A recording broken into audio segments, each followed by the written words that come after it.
The iPhone 17e is shaping up to be one of Apple's most intriguing releases in 2026, with early leaks and rumors suggesting it could be a perfected version of the standard iPhone design.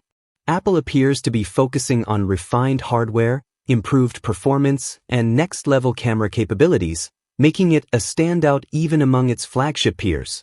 The device is expected to feature a powerful A18 Bionic or equivalent chipset, paired with up to 12 GB of RAM and generous storage options, ensuring smooth multitasking, gaming, and AI-powered applications.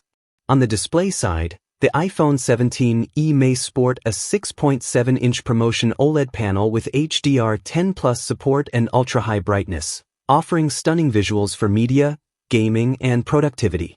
Photography is likely a key highlight, with advanced multi-lens cameras, improved night mode, and 8K video recording, giving users professional quality results in any setting. Battery and charging are also rumored to see upgrades, with faster wireless charging, improved efficiency, and a robust battery to keep up with demanding use.